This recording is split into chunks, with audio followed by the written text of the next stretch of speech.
Hey everyone, it's Ashley. I am feeling really bittersweet about our vlog as it's our last one for the class.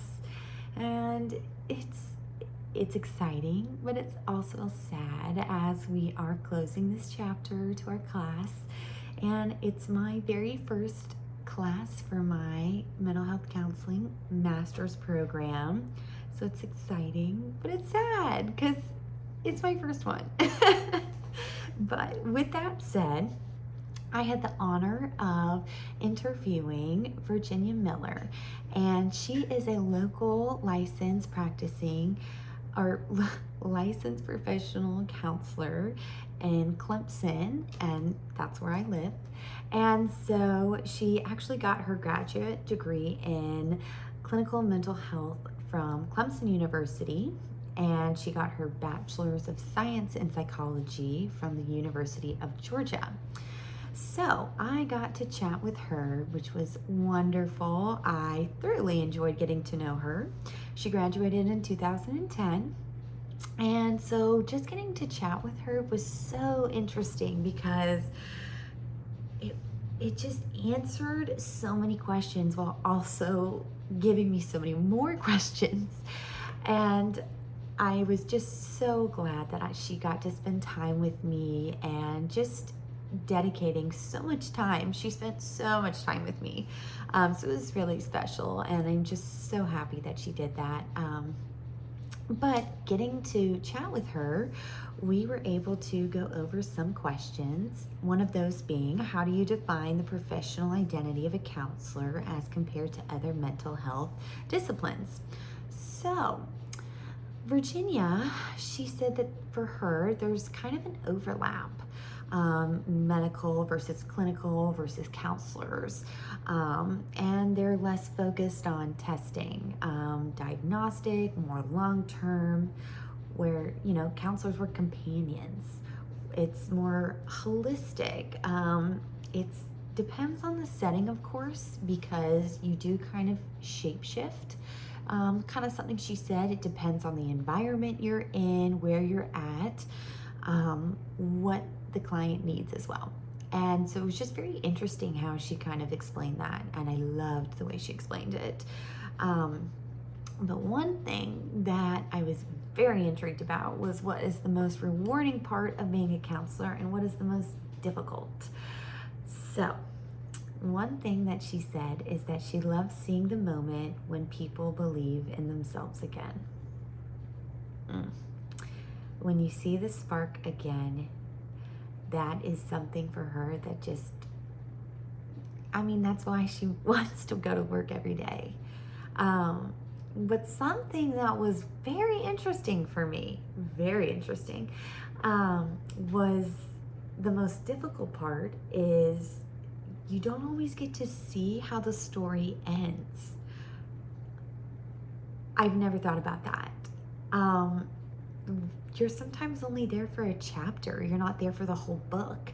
You got them through this little bit of a season, but you don't get to see how it finishes. And so that was very interesting and kind of made me sad because I just didn't think about it in that manner. But when she was explaining it to me and just kind of giving me some examples, I was like, oh my goodness, I've never thought about it like that, but that's so true. So it was really beautiful, bittersweet. I keep saying that word, but it feels very fitting for today. And in terms of what theoretical models that she uses, she said that it is definitely a blend. Strength-based, self-empowerment, IFS, values, client-centered. But one thing she definitely said was that you are not sick. You're not sick. That's something she really stresses. And in terms of words of wisdom that she would give to someone in their first course of a master's degree, have an open mind. And I've heard that, and I'm really trying to be open-minded. And she said, be open-minded about your specialty, who you work with, who you work for. And I really took that away because I came into my counseling with a background of rape and wanting to really be an advocate for sexual assault victims. And I expressed that to her, and she was like, Ashley, I think that is so beautiful, but be sure to stay open-minded. And so just being reminded that was helpful, and I am now actively just really encouraging myself to not close my mind and close doors to those opportunities, because the Lord might lead me into a different pathway, and I don't want to miss out on that. So that's something I took away from that, which was really wonderful. In terms of how do you see yourself contributing to the growth of the counseling field? Woo, that's a big question. Wow. Without sounding vain, I'm gonna throw this right back to the Lord, truly. Ever since I was little, I feel like the Lord has just given me a spiritual gift. That is the best way to put it. It is not being vain. I am just thanking the Lord for the spiritual gift that He gave me. And it is kindness. I have always been told that I am so kind. I am always smiling. And that might be funny sounding, but I say that because I have a warmth. And as a counselor, that is so crucial. And I don't think that's something that can be taught. So as a counselor, I think that's something that I bring to the field. I think that I bring warmth and a genuine heart and kindness, because sometimes textbook just doesn't work.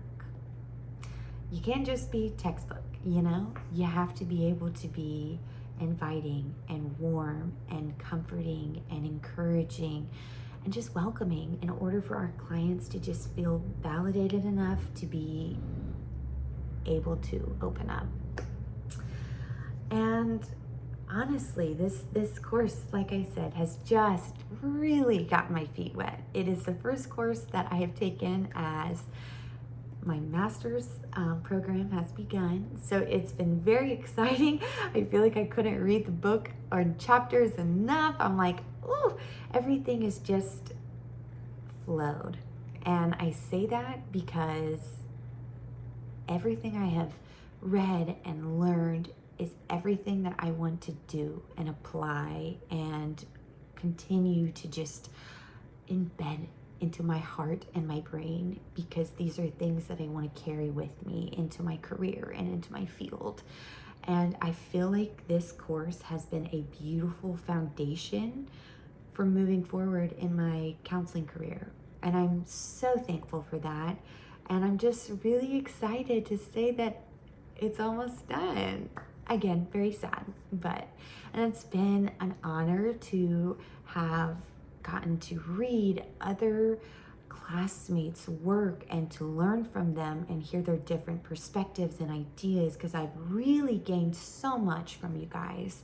So it's been really beautiful, and I've so thoroughly enjoyed it, and I'm just so grateful for this opportunity. So that is all. I've gone way over my time limit, so I do apologize, but I am just very thankful, and I'm really looking forward to this next chapter.